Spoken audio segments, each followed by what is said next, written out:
Hi, my name's Angela Lydon. I'm the PMLD teacher at the West Silk in Leeds, and in this video we're going to be looking at dexterity, maintenance of grasp.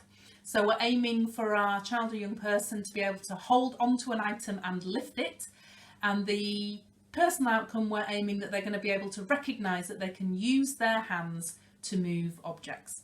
Just like any activity, when you're working with an individual with PMLD, you should know the individual well, and you should have the skills and experience that mean you can physically help your child or young person without causing any injury. So to start off with, you need to really get the idea that you are using your hands to hold on. So to begin with, you will be looking at things that you can squeeze to get your child or young person's hands really going. So I've got a couple of things. First of all,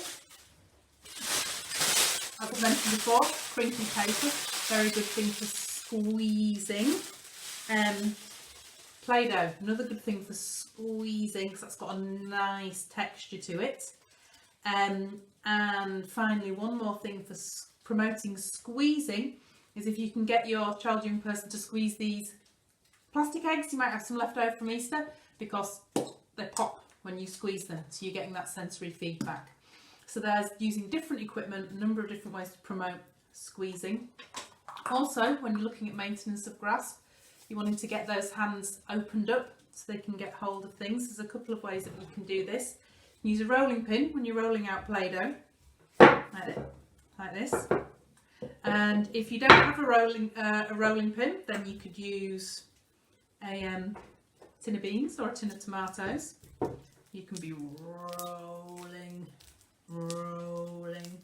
and what we're building up towards is maintaining your grasp on something and lifting it up. So here I'm going to be showing you doing this with a small bucket.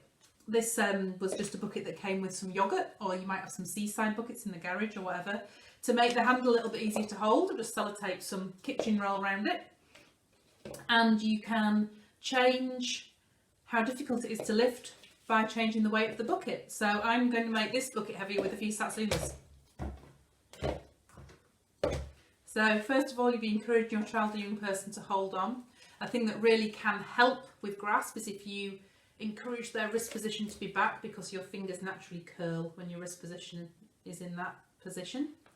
And then we're simply asking the child or young person just to hold on, and if they are able to then lift the bucket off the table. They can do this with their elbow on the table,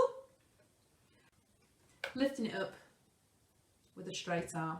You can help your child or young person to lift, but you try and help them on their long bone, to try and stay away from the joints.